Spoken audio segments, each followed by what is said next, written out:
Partout, il existe des personnages inspirants, des leaders qui ont défié les obstacles, gravi les échelons, surmonté leurs craintes. Ils ont de l'intuition, une équipe bien rodée. Et chacun d'eux a son histoire de succès. Directement du fabuleux et super restaurant, le Pirate de Laval. Bienvenue à Histoire de succès pour un autre beau rendez-vous. Salutations à Alex Père et Fils qui nous accueille chaleureusement une fois de plus cette semaine. Bonjour à vous, messieurs, dames. Comment ça va? Très bien. Très bien. Ça va bien. Bien Merci oui. d'être du rendez-vous. David va accepter que je commence par mesdames, bien Absolument. sûr. Alors, André Poulet, bien sûr, d'abord de groupe Sutton. Comment ça va, André? Ça va très bien, merci. Oui, Merci d'accepter l'invitation. Ça s'est bien passé, Rive-Sud à Rive-Nord? très bien. Oui, c'est bon. Dans un bon climat où on y va tranquillement, puis on prend la route. Même chose pour Kim. Comment Oui. ça va, Kim? Très bien, merci. D'Ascenseur Transco. Kim, Oui. qui est une fois de plus, à notre grand bonheur, notre invité cette semaine. Et David Welsh de BR Équipement. Comment ça va? Ça va super bien. Et ça s'est bien passé là, pour toi du côté de Québec. Exact. On a pris la 20, la 40? La 40. La 40, Ouais. c'est bien ça. Et par bon temps, ça se passe comme ça. Alors, merci à vous tous d'être du rendez-vous. André, on commence ensemble Bien dans sûr. un beau domaine qui est l'immobilier, qui n'est pas aussi facile qu'on le croirait. Pas toujours. Mais une belle carrière, Oui. qui est enviable. On regarde le reportage qu'on a préparé avec André.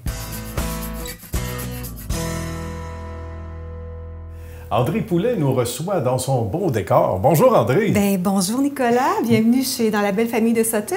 Ben merci, merci. Puis on salue tous les gens qui sont de près ou de loin associés, affiliés ou partenaires avec Sutton du même coup. Nous sommes donc à Montréal, boulevard La Salle, bien installés. On s'intéresse toujours, bien sûr, à nos invités, André, et surtout à savoir comment la passion a commencé. J'ai eu plusieurs vies, en fait. Hein? Oui. Au départ, c'est ça, j'ai travaillé en éducation et tout ça, mais de fil en aiguille, j'ai travaillé pour un homme exceptionnel, un monsieur qui s'appelait Michel. OK. Très dévoué pour ses employés et tout ça, vraiment une belle personne. Et Michel avait une compagnie de logiciels en estimation pour la construction. Bien, d'accord. Et je faisais tout, là. J'étais le bras droit de ce monsieur-là. Et en fait, il a vendu la compagnie. Ah bon? Puis il m'a dit, là, je ne savais pas qu'est-ce que j'étais pour faire. J'étais Ben paniquée. oui, tout c'est ça. l'inconnu, hein? Oui.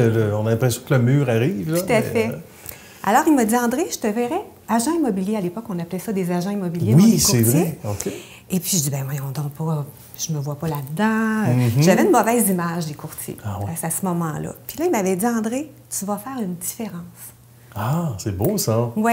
Puis moi, j'étais monoparentale avec mes 3 enfants à la maison. Fait que Michel a déboursé pour payer mon cours. Ah, c'est beau. Et j'ai fait ça par les soirs. J'ai OK. travaillé, je travaillais le jour, je faisais mes cours le soir, pour en 2006, novembre 2006, avoir mon permis. Bravo. Ben, c'est pas Ouais. évident, là. Monoparental, faire ça de soir. Ça se passe comment le jour 1? Il doit y avoir des papillons dans notre estomac Ah, mais- quand on commence. Oui, c'est sûr. Hein? Hein? Ben, je suis très créatrice. Hein? J'ai toujours OK. plein d'idées, puis j'ai toujours la tête qui fonctionne à 200 000 à l'heure. Donc, Bien. je me suis créé un paquet de petites façons d'aller chercher de la clientèle. Puis, c'est vraiment la passion pour l'immobilier, pour moi, c'est le côté humain. Ah oui. C'est d'être en relation avec la personne, relation d'entraide, Ouais. peu importe qu'est-ce que la personne vit. Donc, pour moi, ça venait me chercher dans mon bagage universitaire aussi. Il y Là. a un peu de psychologie dans ça, Beaucoup. parce qu'on voit beaucoup, André, Beaucoup. des gens bon, qui vivent des situations malheureuses, divorce, séparation, etc. Il y en a pour qui, que ce soit une personne seule, un couple, peu importe, ça va être une première maison. Il y a une fébrilité. Ouais. Donc, j'imagine qu'on est toujours un peu accompagnateur ou accompagnatrice de ces gens-là. Oui, Donc, il y a oui. un support là, qui vient avec, Tout à fait. avec tout à l'emploi. fait, hein? ouais. Ce que j'aime beaucoup faire aussi, c'est des rencontres premiers acheteurs. Ça, c'est Ah, fun. oui. Avec des J'imagine, des hein. petits petits couples qui viennent de se connaître, qui veulent avoir ou viennent avoir un bébé, puis là, c'est leur première maison. Donc ça, j'aime beaucoup Ouais. travailler avec eux. Puis on Ah dirait ouais. qu'on vient avoir une clientèle qui nous ressemble aussi. Ah oui. Parce qu'on se fait référer aussi par des gens qui nous ont aimés. Donc, on se retrouve avec d'autres clients avec qui on a une belle affinité. Donc, il y a déjà un naturel tracé. Oui. On a choisi Sutton, c'est pas pour rien, parce que j'imagine que dans le secteur, il y a non seulement une compétition, selon le secteur d'activité, selon le secteur surtout physique, où on veut travailler dans certains cas. Pourquoi Sutton, André, particulièrement? Parce que Sutton, c'est sûr que toutes les bannières ont leur avantage, mais pour moi, Sutton me rejoignait parce que c'est plus qu'une équipe, c'est une famille. OK. Vraiment. Ouais. Les gens sont toujours à l'écoute. On est très bien, même si ça fait depuis 2006 que je suis courtier, j'ai encore besoin d'avoir un petit coup de pouce des fois où ça peut être des questions d'ordre légal ou quoi que ce soit, mais il y a toujours quelqu'un pour nous répondre. On a un directeur, M. Christophe Folla, qui est vraiment exceptionnel aussi, toujours présent. Donc, ça joue beaucoup pour tous les courtiers qui sont ici. C'est vraiment... Puis les courtiers qui sont ici depuis très longtemps. Ah, ça aussi, c'est rassurant. C'est bon à entendre. Oui, tout à fait. Pour la clientèle aussi. Oui. Qu'est-ce qui a le plus changé déjà, là? Parce que souvent, au fil des mois, il y a des situations qui changent un petit peu. On se dit, OK, l'approche, parce qu'on parlait tantôt d'être imaginatif, c'est ça qui fait la différence. Mais qu'est-ce qui peut-être est un facteur qui change le plus dans l'immobilier? Écoutez, quand j'ai acheté ma première maison, c'était dans un cartable. C'était dans un cartable? Avec des photos, c'est ça. Il n'y avait pas d'informatique. Okay. Aujourd'hui, avec les réseaux sociaux, avec toutes les plateformes qu'on a pour mettre nos propriétés, les gens vont aller visiter la propriété avant de nous appeler. Ah, d'accord. Avant, c'était différent. Avant, il n'y avait pas où l'informatique n'était pas aussi présente, mais les gens appelaient le courtier, puis là, après ça, on faisait une recherche. Mais les gens voient la propriété avant même, puis avec toutes les technologies qu'on a, les drones, il y a du 3D, donc on a l'impression qu'on se situe déjà dans la maison à visiter. Qu'est-ce qui nous rend le plus heureux dans ce domaine-là, quand on regarde le parcours, puis pour André spécialement, qu'est-ce qui vous rend peut-être la plus heureuse? C'est les sourires chez le notaire, c'est la petite fébrilité des gens quand ils viennent de recevoir leurs clés. Il y a une magie, hein? Oui, c'est vraiment... Ou quand on visite une propriété, puis ça fait comme 5-6 maisons qu'on visite, puis là, tu vois dans le visage de tes acheteurs, c'est celle-là. Là. Ils s'installent, ils vont s'asseoir dans le divan, puis là, ils sont vraiment contents d'avoir... Ils sont presque en train de faire un feu. On va s'installer, on va dîner, puis on va passer à ça. Ça, c'est des beaux moments. Ça doit être très, très satisfaisant. Puis en conclusion, on disait le référencement, ça aussi, ça doit faire chaud au cœur. Ça veut dire qu'on a bien fait notre travail. Oui, des gens qui vont nous appeler puis vont nous dire, telle personne nous a référé à toi parce qu'ils ont aimé la qualité de ton service. Ça, c'est notre salaire. On l'imagine. On va inviter les gens à aller joindre sur son site web, André, bien sûr, et ça aussi, il y a beaucoup de visites via le web, par courriel. Aussi, puis Facebook, Twitter, Instagram, on est sur toutes les plateformes. Facilement joignable. Oui, puis des visites, bien sûr, ou virtuelles ou physiques. Ça a été un plaisir. Bravo pour ce beau parcours, ce beau succès, cette belle continuité également. Merci infiniment d'avoir accepté d'être à l'émission. Ça m'a fait plaisir. Merci. David, dans sa question maintenant pour André. Oui, en fait, je voulais savoir, c'est quoi les étapes pour devenir courtier immobilier? En fait, il y a une formation collégiale, mais en fait, ça se donne au cégep ou dans un collège. Il y a plusieurs cours qui sont donnés. Là, en fait, c'est à peu près une formation de 400 heures. Il y a des cours de droit immobilier, il y a des cours d'évaluation immobilière, de mathématiques immobilières, des cours d'architecture, de construction, gestion des affaires. C'est assez complet. Mais ce qui est important de mentionner surtout, c'est que quand on est courtier, on est obligé de faire une formation continue. Parce que si on ne fait pas cette formation-là, on va perdre notre permis. Donc, c'est important parce que, tu sais, il y a des problèmes environnementaux, il y a des formations, par exemple, sur les sols contaminés, sur les problématiques qu'on va avoir avec le radon, le ferreux. C'est des choses... Oui, c'est important d'être bien outillé là, pour bien servir nos acheteurs puis nos vendeurs. C'est pertinent. Puis ça ajoute à la crédibilité, pas juste du métier, mais de l'équipe également. Kim est inspirée aussi par une question? Oui, en fait, moi, je voulais savoir, qu'est-ce qui t'a attiré vers l'immobilier? Pourquoi tu as choisi ce métier-là? C'est le côté humain. Vraiment, là, parce qu'on est tout le temps en contact avec les gens. On comprend qu'une transaction immobilière aussi, c'est beaucoup d'émotions. Hein. Ça peut être des émotions positives, des émotions négatives. On jongle un petit peu avec les gens, avec toutes ces émotions-là. Ça parle de la psychologie un peu, André? Oui, puis c'est bien que tu en parles parce que moi, j'ai une formation en adaptation scolaire. Puis j'ai un début de certificat en psychologie aussi. Oh, ça nuit pas à l'exercice? Non, c'est vraiment c'est important là, pour... Puis tu sais, on devient des confidents aussi hein, à nos clients. On a à les suivre aussi pendant un certain temps. Tu sais, un acheteur, ça peut prendre 4 à 6 mois avant de trouver une propriété. On est là aussi après la vente. Souvent, ils ont besoin de nous, donc on les suit. Pas à pas, dans les hauts et les bas de la vie. Tout à fait. Il y a toujours, évidemment, le souci de la clientèle, le côté humain. Ça aussi, ça va vous chercher, peu importe dans quelle sphère on est. Et aussi, évidemment, le souci de bien satisfaire notre monde. Puis chez vous aussi, c'est le cas. On va regarder, Kim, le reportage qu'on a réalisé ensemble. On est chez nos amis des ascenseurs Transco avec Kevin et Kim qui nous reçoivent. Bonjour à vous deux. Bonjour. C'est une belle aventure que celle des ascenseurs Transco. Entreprise familiale, il faut le mentionner. Une belle histoire. Ça remonte à il y a quelques années, aussi loin que la dernière Coupe Stanley du Canadien, 93. Exact. À moins qu'on en ait gagné une depuis, mais ça dépend à quel moment vous allez voir le reportage. Il faut parler justement des tout débuts, Kim, d'abord. Oui. Mais comme vous dites, ça a commencé en 93. C'est mon père, Brian Donachie, qui a fondé Ascenseurs Transco à l'époque. Mais c'était vraiment une compagnie dirigée là, de la maison. Là. Je me souviens, moi, je faisais la tenue de livre du sous-sol. Puis papa, lui, allait cogner aux portes et il a commencé à développer sa clientèle petit peu à petit peu. Donc, il a travaillé très fort, très fort. Mais je vous dirais là, que les 5 années qui ont suivi, c'était vraiment bâtir les relations, développer la clientèle. C'était vraiment moi et lui. Ah oui? Oui. C'est beaucoup de travail, hein? Les gens ne réalisent pas. Il y avait une amitié indissociable entre vos deux papas. Et là, on a hâte d'entendre Kevin là-dessus. Il y avait des liens très forts. Là. Exact. Mais en fait, mon père est un ami d'enfance au père Hakim. Ils se connaissent depuis l'adolescence. Et puis, mon père était à son compte aussi. Lui, il avait plus un volet fabrication à l'époque. Et puis, à un moment donné, les deux ont décidé de se joindre. Dans le fond, mon père s'est joint à Brian pour... chez Transco. Et puis, c'est ça, là, c'est ajouté la fabrication, le volet construction et ça, qui, à travers le temps, a évolué, évidemment.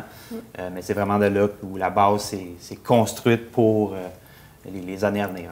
Et là, les années passent, puis là, on se rend compte que c'est un succès, parce que, comme le disait Kevin, Kim, les projets grandissent aussi. Il y a certaines attentes, puis il doit y avoir des clients qui disent « Hey, êtes-vous capable de faire ça? Oui, attendez un petit peu, oui, on va se retourner. » Donc, les défis augmentaient aussi. Oui. Tout à fait, tout à fait. Je pense, en fait, pour ma part, j'avais jamais pensé que Transco serait devenu ce que c'est aujourd'hui. Évidemment, quand on commence, on a peu d'employés, ou en fait, c'était surtout les deux qui travaillaient ensemble, petit peu à petit peu, quelques employés, mais on commençait avec des projets où c'était une installation d'ascenseur, puis aujourd'hui, on gère des projets que c'est 20 ascenseurs dans un... tout à fait. Fait que, il y a eu une super belle croissance, puis pour ma part, je ne veux pas dire que je suis surprise, je suis agréablement surprise, mais c'est beau de voir l'évolution là, depuis le temps qu'on a commencé. C'est très impressionnant. C'est assez fascinant, Kevin. Si je peux ajouter, en fait, c'est ça. Je pense qu'il y a eu un moment charnière là, où, évidemment, la compagnie continuait d'évoluer, mais à un moment donné, on a obtenu le contrat de l'hôpital Sainte-Justine, où là, on est passé de projet où on installait peut-être 4 ou 5 ascenseurs à 22 ascenseurs d'un seul coup. Donc là, évidemment, ça a entraîné plein de choses. Il a fallu se créer une structure et tout ça à mettre en place. J'imagine. Créer de l'emploi, trouver les bonnes personnes aussi. Exact. Trouver les bonnes personnes pour gérer ce genre de projet-là. Ce projet-là a vraiment été un tremplin vers la suite des choses où après ça, on a commencé à obtenir des contrats plus importants au centre-ville et tout ça. Donc, le moment là, où je dirais que ça a vraiment... flipper, si on veut, c'est sur ce projet-là en tant que tel. C'est intéressant. Est-ce qu'il y a des points en particulier où vous vous dites, regarde ça va être notre recette, et particulièrement depuis à peu près 5 ans, vous avez pris les commandes, des bases tout aussi solides. Est-ce qu'il y a des points en particulier où vous vous dites, ça, là, c'est un incontournable, ça prend cette rigueur-là pour arriver à nos fins, arriver au succès? Je dirais que vraiment, le marché où on se situe, c'est vraiment dans tout ce qui est les ascenseurs sur mesure. On fait des gros monts de charge pour automobiles, comme on fait des ascenseurs passagers. Donc, nous, le marché est quand même très compétitif, mais nous, on va chercher cette espèce de niche-là du sur-mesure et aussi du fait qu'on a le processus intégré entièrement. D'autrement dit, on prend l'ascenseur à la base quand il est sur des plans, on la conçoit, on la fabrique et on l'installe. Ça, il y a très peu d'entreprises qui offrent le volet complet. Toutes les étapes. Oui. Exact. Quel serait un autre aspect sur lesquels on travaille pour continuer et poursuivre ce beau succès-là, Kim? Moi, je pense, en fait, je mets une grosse importance sur les relations. Oui. Le service à la clientèle, pour moi, ça fait une énorme différence parce que selon moi, les gens... Oui, c'est sûr, il y a toujours un prix, il y a un devis à respecter, mais les gens achètent la réputation, achètent la personne. C'est vrai. Donc, pour moi, le service à la clientèle, les relations qu'on développe sont hyper importantes. Puis, je prends un peu exemple aussi sur mon père, qui, lui, a toujours été très fort là-dessus. Oui. Puis encore aujourd'hui, certaines personnes appellent et demandent de lui parler parce qu'il a vraiment développé des relations très forte. C'est important, puis, je pense, de nos jours, ça fait une grosse différence. On achète souvent la personne parce qu'on a le lien de confiance. Absolument. Exactement. Donc, moi, c'est une grosse partie là, en fait, peut-être ma responsabilité dans l'entreprise, c'est de gérer le service à la clientèle et les relations. Donc, c'est un point très important. Évidemment, les ascenseurs Transco, vous êtes les premiers à l'admettre. Ce ne sont pas que vous, les artisans, ce sont vous principalement, mais il y a aussi la sœur de Kim. Oui, ma sœur Debbie qui travaille au niveau de l'administration de l'entreprise. Oui, donc on la côtoie tous les jours avec nous. Excellent. Parlez-moi de ça, des histoires de famille. Et pour Kevin, c'est outre le père à l'origine, dont le nom est? Patrick. Patrick, d'accord. Et là, il y a le frère aussi. Tout à fait. Il y a mon frère Jason qui fait notre travail à la conception. Bien. Évidemment, derrière toute cette entreprise-là, il y a beaucoup d'employés qui mettent la main à la pâte et qui font en sorte que tout ça, cette croissance-là se produit. Voilà. Ça, c'est un des commentaires qui revient vraiment souvent. Si je peux ajouter aussi la flexibilité. On entend souvent ça aussi, que c'est agréable de travailler avec nous pour la flexibilité qu'on a. Puis je pense que c'est directement relié au fait qu'une grosse partie de la fabrication est faite par nous-mêmes. Donc, contrairement à être dépendant des fournisseurs, c'est plus facile pour nous de dire, OK, on va mettre ce projet-là de côté, on va vous donner plus de temps. Donc, c'est un point qui revient souvent aussi, qu'on a cette capacité-là d'être flexible avec nos clients. C'était un plaisir. Merci beaucoup, Kevin et Kim, de nous avoir reçus. Bonne suite de succès. Merci beaucoup. À bientôt. André, à son tour, a sa question pour Kim. En fait, ce que je comprends de l'entreprise, c'est qu'il y a eu une deuxième génération. Oui. Qu'est-ce qui explique le succès? C'est une bonne question. En fait, dans notre contexte, je pense que c'est important de s'assurer au début qu'on a un peu la même vision que les propriétaires initiaux. Oui. Dans notre cas, on avait des fondations qui étaient déjà solides, donc je pense que c'est important de ne pas réinventer la roue. D'y aller tranquillement. Je pense que c'est facile de s'exciter puis de dire, bon, ben du jour au lendemain, je suis chef d'entreprise. Oui. Alors, ça peut être dangereux. Oui, on veut tout changer. Tout à fait. On a tout plein d'idées. On veut incorporer notre vision. Fait que je pense que c'est important de prendre notre temps. C'est ce qu'on a fait. Parce qu'une deuxième génération, ça amène son lot de changements. Et quand il y a du changement, il y a de la résistance au changement. Donc, on doit être prudent. Puis, petit peu à petit peu, on a incorporé notre propre vision, nos propres stratégies, puis je pense que c'est ça qui fait que c'est un succès. Qui a été témoin d'une belle passation, mais d'un travail de collaboration dans une entité familiale, c'est bien David qui, à son tour, a sa question pour Kim. Oui, en fait, je voulais savoir, peut-être un peu comme nous, il y a des gros joueurs dans votre industrie, il y a des non connus, tout ça. Comment vous tirez votre épingle du jeu dans cet univers-là de compétition? Oui, bien, je pense que c'est un peu comme tout le monde, c'est de se démarquer en offrant un produit ou un service qui n'est pas nécessairement disponible sur le marché ou moins disponible. Dans notre cas, c'est qu'on a vraiment développé une expertise sur mesure. Donc, je pense qu'il faut miser sur ce qu'on fait le mieux et éviter de s'éparpiller, vraiment mettre le focus sur ce qui nous rapporte, dans le fond. C'est vraiment fort intéressant. Puis c'est du cas par cas, donc on peut avoir des fait. idées de grandeur, puis appeler Kim, Oui. puis dire, regarde, il y a ça. Oui, Un loft, hein? Oui, on aime ça quand c'est compliqué. Oui, et ça nous rend sympathiques, on aime ça. Et parlant de gens sympathiques, on a pris la route pour Québec. On est allé voir, entre autres, David, Cynthia et la belle équipe de BR Équipement pour regarder le reportage qu'on vous a préparé. Monsieur Charles Rivard qui nous reçoit. Bonjour, merci de nous recevoir. On est dans avec plaisir. Les magnifiques lieux de BR. Charles, il faut nous parler de cette belle histoire qui a commencé en 1976. Effectivement. Avec le Paternel. Le Paternel était le fameux voyageur de commerce Okay. que tout le monde connaissait, travaillait pour une compagnie américaine Bien. et vendait justement des équipements pour les laiteries, fromageries, beurreries. Okay. Il y en avait dans tous les villages. Mm-hmm. Fait que donc, Benoît faisait la tournée puis tout ça. Bien. Et a été remercié de ses services en 1975. Mais le fait français était. Okay. Les clients continuaient à appeler et ça a démarré tranquillement pas vite sur le coin d'une table. Mm-hmm. Et effectivement, en 1976, ça a été incorporé. Quelle était l'offre de service à ce moment-là?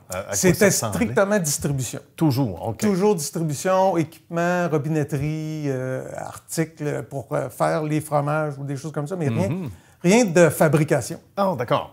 Donc, ça a démarré un peu de cette façon-là. Mm-hmm. Et en 1978, j'ai joint l'entreprise après avoir abandonné les études. Puis je pourrais vous dire, ça a été le meilleur mouvement de ma carrière. Il y en a pour qui c'est fantastique. Ça a été vraiment une belle aventure qui a commencé. Ça ressemblait à quoi, les défis en 78? Les défis pour EBR, c'était la rationalisation des industries.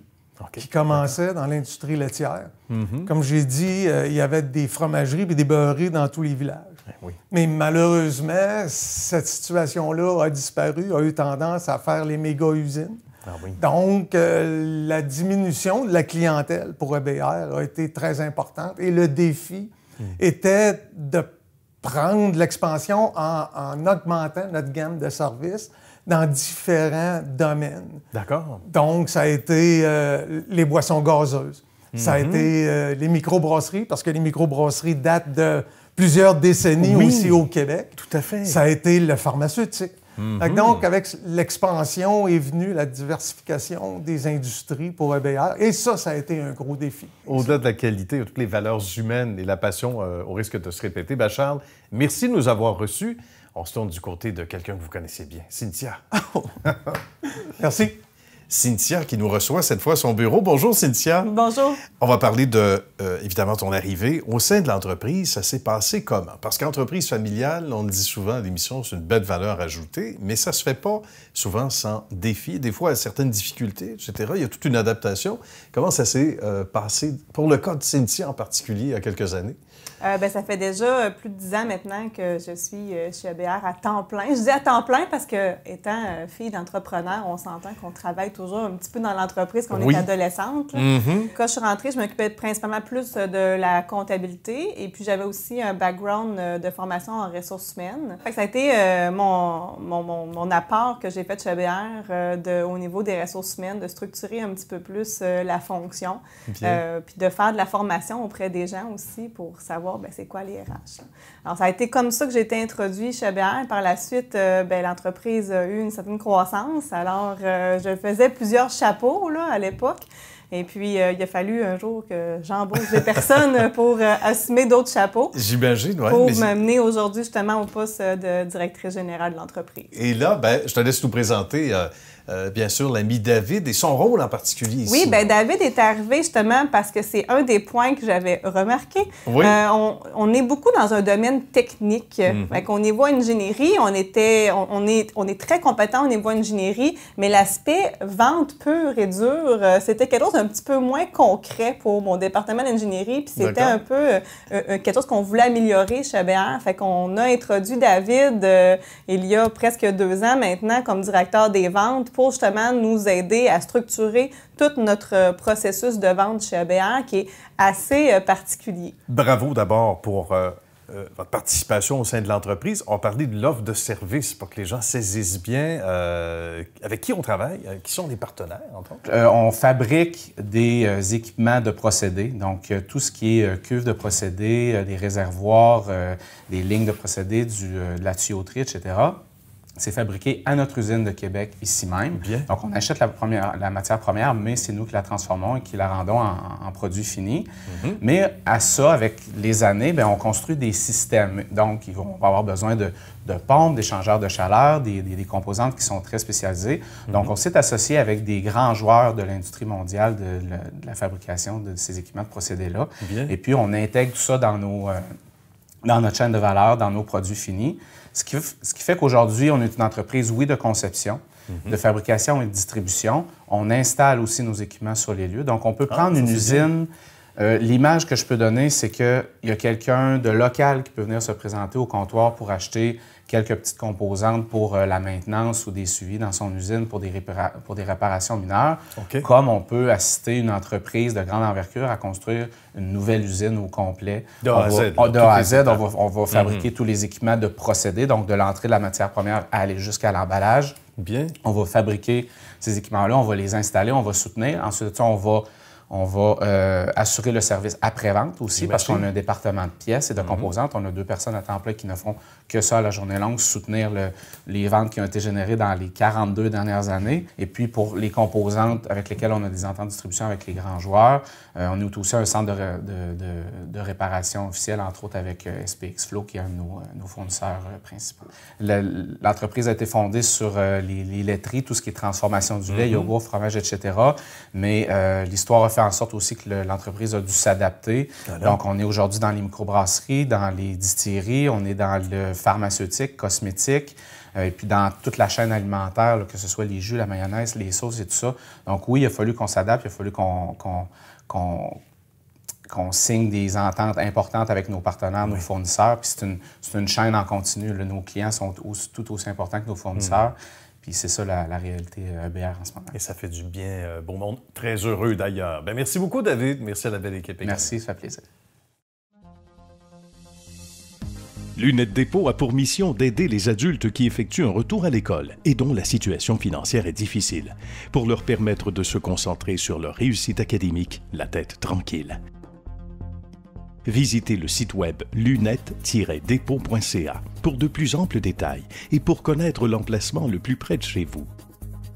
Lunettes Dépôt, pour une meilleure vision du futur.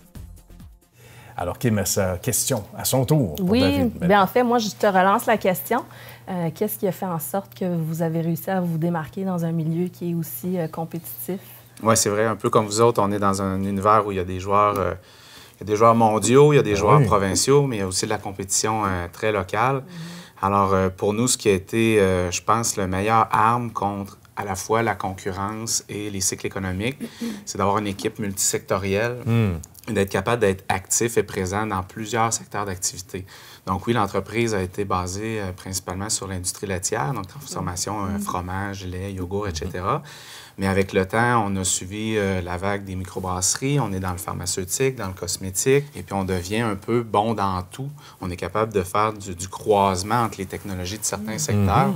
Puis ça, je pense qu'au bout de la ligne, c'est ce qui nous sauve, oui, de la compétition et aussi, là, je le répète, des cycles économiques. Bien, vous êtes tous inspirantes. Bravo. Merci d'avoir fait l'émission. Site web, d'abord, vos sites web respectifs, à commencer par David. Oui, ebrequipment.com en anglais, pas de...